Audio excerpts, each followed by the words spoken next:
Dober dan, lepo pozdravljeni. Spoštovani evropski poslanec, gospod Franc Bogovič, profesor dr. Gregor Perko, prodekan Filozofske fakultete, gospod Walter Mavrič, generalni direktor Generalnega direktorata za prevajanje v Evropskem parlamentu, gospod David Lyman, predstojnik oddelka za prevajanje Filozofske fakultete v Ljubljani, predstavniki generalnega direktorata oziroma predstavnica generalnega direktorata za prevajanje in konference gospa Ivana Hrvačova, gospa Tadeja Zdenka Tomšič, vodja slovenskega prevajalskega oddelka v Evropskem parlamentu, prevajalci in tolmači Evropskega parlamenta, seveda pa smo vsi tukaj za vas, drage študentke in študenti, profesorice in profesori, prevajalci in bodoči prevajalci in vsi ostali ljubitelji, entuzijasti morda jezikoslovja. Dejstva so najbolj zgovorna. Evropski parlament je največja večjezična inštitucija na svetu z najbolj razvejeno prevajalsko in tolmaško službo. V parlamentu so enakopravno uporabljajo vseh 24 radnih jezikov Evropske unije oziroma kar 552 možnih jezikovnih kombinacij. Vsa gradiva in zasedanja parlamenta se prevajajo in tolmačijo vse uradne jezike. Od leta 2005 Evropski parlament prevede okoli 1 milijon strani besedil na leto. Vsi prevodi in tolmačenja so delo prevajalcev in tolmačev in ti, nekateri od teh seveda so danes tukaj z nami, njihovo delo pa je izpostavljeno velikому pritisku visokih standardov, kakovosti in strogih časovnih omejitev.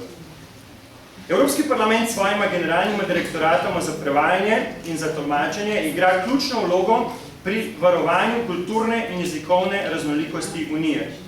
S prevajanjem in tolmačenjem v 24 radnih jezikov Evropske unije ta omogoča transparentnost, razumevanje in učinkovito izmenjavo mnenj, s čimer daje zgled demokratične, multikulturne evropske ustanove. Ta dejstva priča v Evropskem parlamentu kot največjem sistemu prevajanja in tolmačenja na svetu.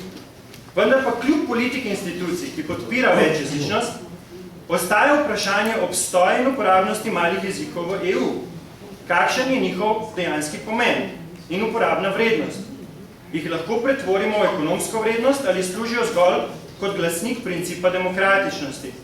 Tudi o tem boste lahko danes slišali v prvem delu konference, kjer nam bodo prevajalci in tolmači Evropskega parlamenta predstavili svoje delo.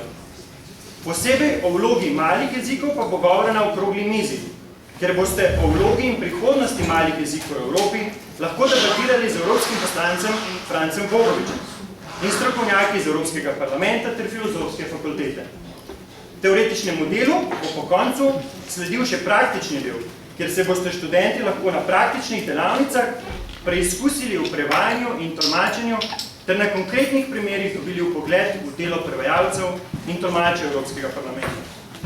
Informacijska pisarna Evropskega parlamenta za Slovenijo, ki ima sedež nedaleč tukaj od vaše fakultete ob Ljubljanici na Bregu, želi na konkreten način približati delo evropskih poslancev in delovanje evropskih inštitucij Slovenkam in Slovencem.